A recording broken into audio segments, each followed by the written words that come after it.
अगर जीवन में आगे बढ़ना है तो इन बातों को जरूर याद रखना। नंबर 1, अपनी पढ़ाई और व्यवसाय से कोई समझौता नहीं करना चाहिए। युवावस्था में ये पहली प्राथमिकता हो तो ही बेहतर है। नंबर 2, घर में बाहरी लोगों या किसी भी तीसरे व्यक्ति को दखल अंदाज ना करने दें और ना ही सांप पालें। नंबर 3, आर्थिक रूप से किसी पर भी निर्भर ना रहें, अन्यथा पूरी जिंदगी सिर्फ एक समझौता बनकर रह जाती है। दूसरों की परेशानियां दूसरों की पहचान बनाने से बेहतर है खुद की पहचान बनाना। चौथा, अपने फैसले दूसरों को ना लेने दें, विशेष रूप से यदि वो फैसले आपकी एजुकेशन, विवाह या फिर भविष्य में बच्चे या व्यवसाय से जुड़े हों। नंबर 5, प्रेम में अंधे बनकर प्रेमी के पीछे ना भागें। जीवन सिर्फ इन्हीं चीज़ों तक सीमित नहीं है। याद रखें, एक ट्रेन छूटती है तो दूसरी ट्रेन हाजिर हो जाती है, जो आपको मंजिल तक पहुंचा ही देती है। इसलिए रो विखल कर समय बर्बाद ना करें। नंबर 6, सही गलत को परखना चाहिए। जब आप कुछ गलत कर रहे होते हो तो अंदर से सच बुद्ध हो ही जाता है कि आप सही कर रहे हो या गलत कर रहे हो, उस पर विश्वास करो, वरना बाहरी दुनिया में आपको नोच खाने के लिए चिल्ल बैठे होते हैं।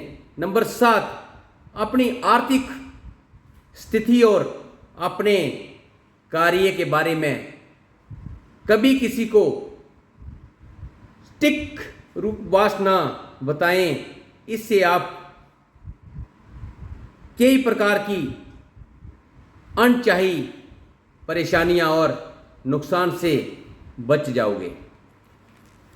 नंबर 8, आपको ध्यान रखना होगा, किसी की सोशल मीडिया प्रोफाइल देखकर ना उसे जज करें और ना ही स्वयं विश्वास करें। सोशल मीडिया पर सब परफेक्ट होते हैं, असल जिंदगी में कोई परफेक्ट नहीं होता। तो 9वां अक्षर ये आता है, व्यवहार अपने लिए पसंद ना हो तो दूसरों के लिए भी वैसा व्यवहार ना बरतें। नंबर 10, जो आपके साथ बुरे हैं उनके साथ ना अच्छे रहो और ना बुरे, सिर्फ उनसे दूर रहो। अगर वीडियो अच्छी लगे तो प्लीज़ चैनल को सब्सक्राइब करना, वीडियो को लाइक शेयर जरूर करना, कमेंट बॉक्स में जरूर अपनी राय रखना। जीवन का कड़वा सच हमेशा याद रखना चाहिए। जब भी आपसे कोई चीज़ छिन जाए तो समझ जाओ कि कुदरत आपको पहले से कुछ बेहतर देना चाहती है। नंबर 2 कहते हैं कि मोहब्बत में फंस जाने पर मनुष्य को ग्रह दोष, वास्तु दोष, पितृ दोष, शनि दोष, कल सर्प दोष सब दिखाई देने लगते हैं, केवल खुद का दोष दिखाई नहीं देता। नंबर 3, खुद को काट कर भी रख दोगे, खुद को काट कर भी रख दोगे, खुद को काट कर भी रख दोगे तो भी ये दुनिया आपसे खुश नहीं होगी। इसलिए वो करो जो आपको या आपका दिल चाहे, वो मत करो जो दुनिया चाहे, क्योंकि दुनिया की पसंद को बदलने में वक्त नहीं लगता, अभी कुछ और कल कुछ। नंबर 4 कहते हैं किसी से प्रेम करना जितना आसान है उसी से प्रेम करते रहना उतना ही कठिन है, और यही वो मोड़ है यहाँ हमें पता चलता है कि कौन हमें सच्चा प्यार करता है। नंबर 5 कहते हैं किसी की याद आना और याद करना दोनों में बहुत फर्क है। किसी की याद आना और किसी को याद करना दोनों में बहुत फर्क है। याद हम अपनों को करते हैं जो हमारे अपने होते हैं, और याद हमें उनको आते हैं जो हमें अपना मानते हैं। नंबर 6 पैसे से हम जिंदगी में सारी सुख सुविधा तो हासिल कर सकते हैं, पर जिंदगी में चैन सुकून केवल अच्छे कर्म करने से ही मिलता है। नंबर 7 मेरी मानो तो अकेले ही रहो ना कोई हर्ट करेगा, ना कोई रुलाएगा, और ना कोई अपना छोड़ के जाएगा, और ना कोई कुछ कहेगा। नंबर 8 किसी के लिए चाहे अपना बाजूद भी दांव पर लगा दो, वो तब तक अपना है जब तक आप उसके काम के हैं। तब तक वो अपना है जब तक आप उसके काम के हैं। जिस दिन आप उसके काम के नहीं रहेंगे तो या कोई फिर आप छोटी मोटी गलती करेंगे, उस दिन वो अपनी सारी अच्छाइयाँ भूलकर आपको अपनी औकात दिखा देगा। नंबर 9 शक का कोई इलाज नहीं, चरित्र का कोई प्रमाण नहीं, मौन से बेहतर साधन नहीं, और शब्द से तीखे बाण नहीं। नंबर 10 जो लोग आपके बारे या आपके बुरे वक्त में आपके साथ नहीं खड़े थे, उसे आपके अच्छे वक्त में भी आपके साथ रहने का कोई हक नहीं है। नंबर 11 आता है जो अपना दिल से मोहब्बत करें, आपको चेहरे और हैसियत से नहीं, मोहब्बत सिर्फ उसी से करना जो तुम्हें वक्त दे, भावना नहीं। नंबर 12 लोग कहते हैं कि मोहब्बत सोच समझ कर करनी चाहिए। अब उन्हें कौन समझाए कि सोच समझकर तो साजिशें की जाती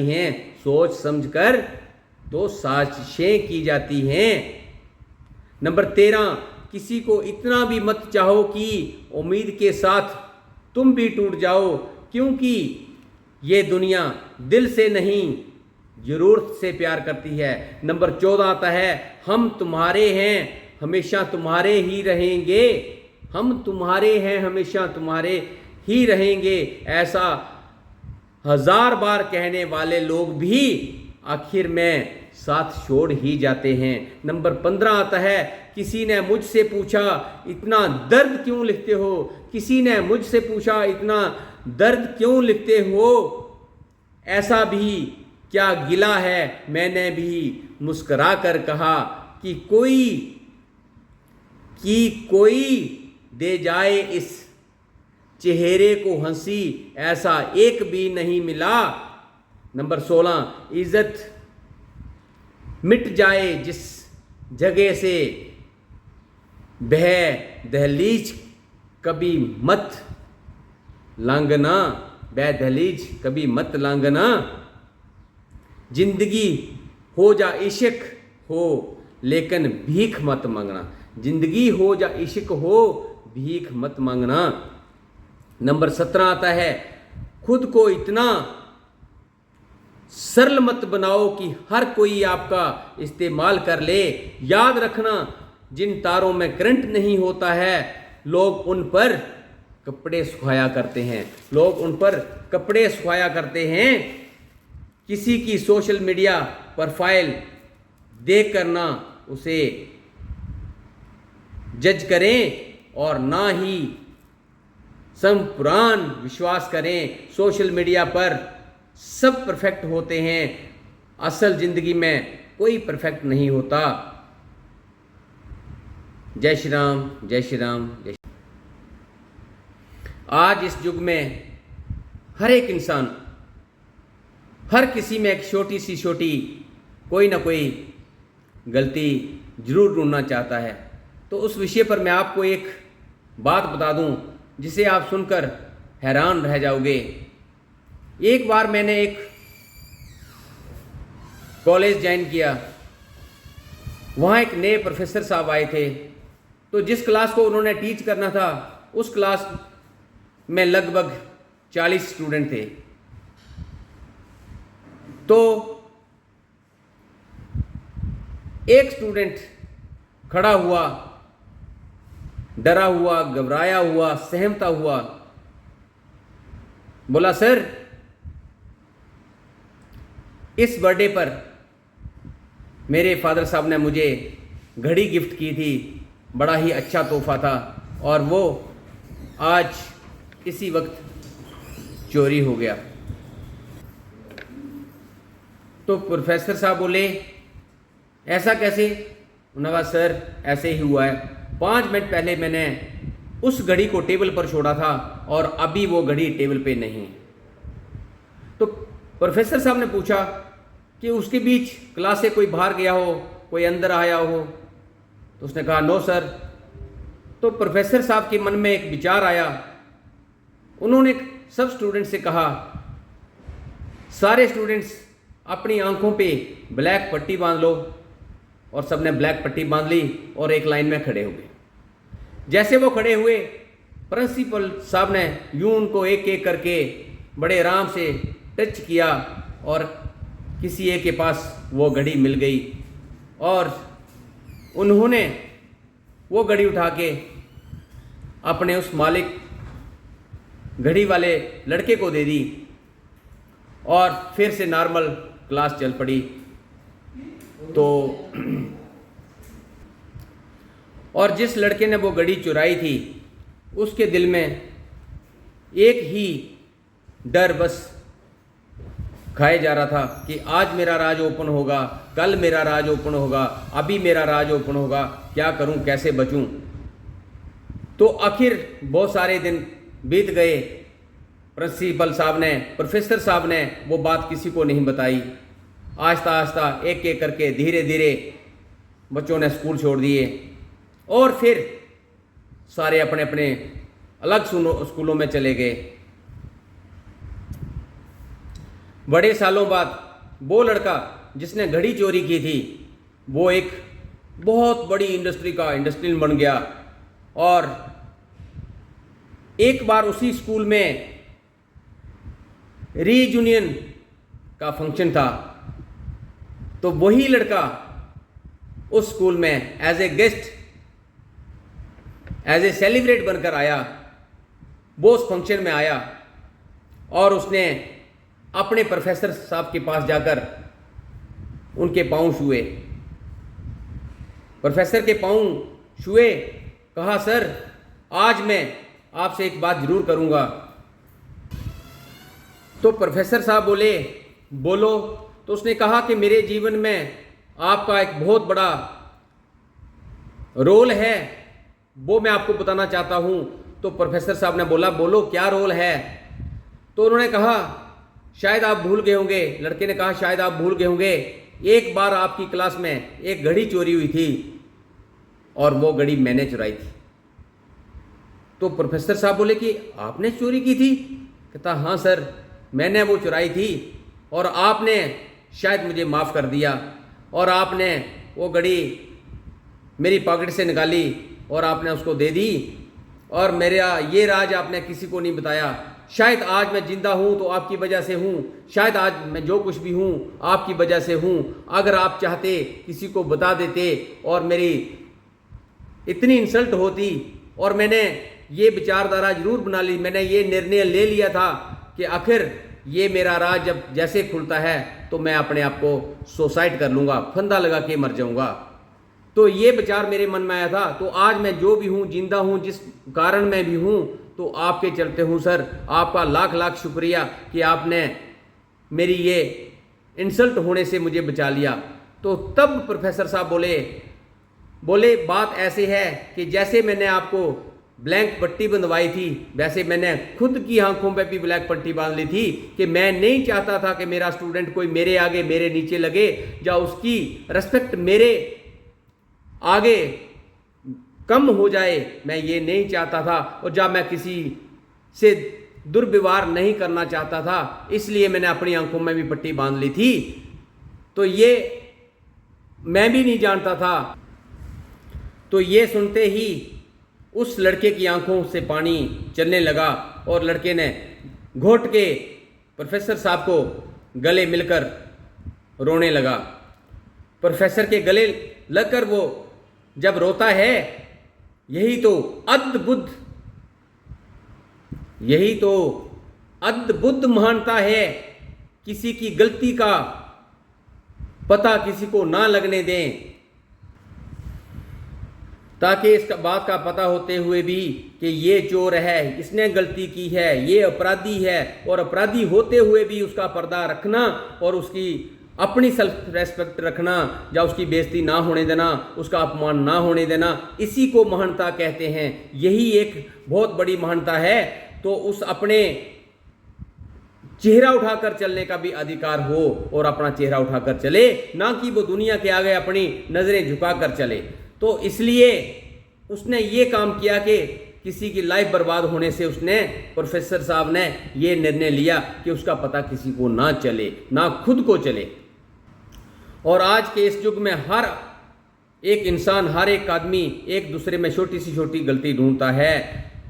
घर परिवार में माँ बाप की गलती, भाई की गलती, जीवन साथी की गलती, ऑफिस में बॉस की गलती, कुलीग की गलती, और सामान्य रूप से देखें तो देश की गलती, समाज की गलती, राजनीति की गलती, सरकार की गलती, सबकी गलतियां ढूंढ रहा है इंसान। ऐसे में क्या हम को ऐसा लोग, समाज पसंद नहीं है, नहीं रखना चाहिए, जो किसी के हर पर्दे पे पर्दा डालता है, किसी को जीने की सलाह देता है, किसी को बेइज्जत नहीं करता है? कैसे हमें वो वाला समाज नहीं चाहिए? तो प्रोफेसर साहब ने वो किया कि उसका स्टूडेंट किसी के आगे ना झुके, ना शर्माए, ना उसका अपमान हो, ना उसकी लाइफ बर्बाद हो, इसलिए उसने ये निर्णय लिया। क्या ऐसे लोगों की समाज को जरूरत नहीं है?